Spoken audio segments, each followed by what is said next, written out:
Hello everyone, welcome to trending economics. इस video में हम समझेंगे अनिवार्य आवश्यकताएं क्या होती हैं, जिन्हें इंग्लिश में नेसेसरीज कहा जाता है। ध्यान रखिएगा, हम अर्थशास्त्र में ये सब बातें कर रहे हैं कि आवश्यकताएं क्या होती हैं, अनिवार्य आवश्यकताएं क्या होती हैं। जिन आवश्यकताओं की पूर्ति के बिना व्यक्ति जीवित नहीं रह सकता है, उन्हें अनिवार्य आवश्यकताएं कहते हैं। यानी ऐसी आवश्यकताओं की अगर पूर्ति नहीं होती है तो व्यक्ति जीवित नहीं रह सकता है। इन आवश्यकताओं की पूर्ति करना हर हाल में आवश्यक होता है, ये हम ऊपर बात कर चुके हैं। ज़रूरी होता है, वरना व्यक्ति जीवित ही नहीं रह जाएगा तो मतलब क्या है। यह प्राथमिक आवश्यकताएं होती हैं और इनका प्रभाव व्यक्ति के कार्य क्षमता यानी एफिशिएंसी पर भी पड़ता है। अगर इनकी पूर्ति होगी तो आदमी की जो कार्य क्षमता है, काम करने की जो क्षमता है, वो बढ़ेगी। अनिवार्य आवश्यकताएं मुख्यतः 3 प्रकार की होती हैं।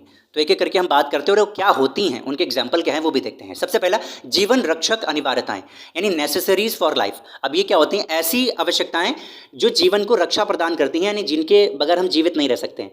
जैसे कि रोटी हो गया, कपड़ा हो गया और मकान हो गया। ये जीवन रक्षक अनिवार्यताएं हैं। इनकी जो पूर्ति होती है वो बहुत ज़रूरी होती है, वरना व्यक्ति जीवित नहीं हो सकता। दूसरा है कुशलता रक्षक अनिवार्यताएं। ऐसी आवश्यकताएं जिनकी पूर्ति से क्या होता है? एफिशिएंसी, कार्य कुशलता बढ़ती है। जैसे पौष्टिक भोजन अगर आपको मिल जाए, अगर आपको वस्त्र अच्छे मिल जाएं, जैसे जाड़ों में गर्म कपड़े, है ना, गर्मियों में हल्के कपड़े मिल जाए तो आपकी एफिशिएंसी बढ़ जाती है। आपकी चिकित्सा संबंधी सुविधाएं हो गई, ये भी इसी में आती हैं। शिक्षा या फिर आर्थिक सहायता आपको मिल जाए तो ये कुशलता रक्षक अनिवार्यताएं होती हैं, जिनसे आपकी एफिशिएंसी बढ़ जाती है। अंत में है प्रतिष्ठा रक्षक अनिवार्यताएं, कन्वेंशनल नेसेसरीज। ये प्रतिष्ठा रक्षक अनिवार्यताएं होती हैं, यानी इनको हमें समाज में, आप जानते हैं जो व्यक्ति होता है वो सामाजिक प्राणी होता है, ठीक है। अब उसको समाज में अपने आप को ऊंचा दिखाना होता है, ठीक है। तो क्या करता है, जैसे आपने देखा होगा, ऐसी आवश्यकताओं की पूर्ति जन्म या मृत्यु या विवाह के समय होता है। जब जन्म होता है किसी का तो उत्सव मनाए जाते हैं।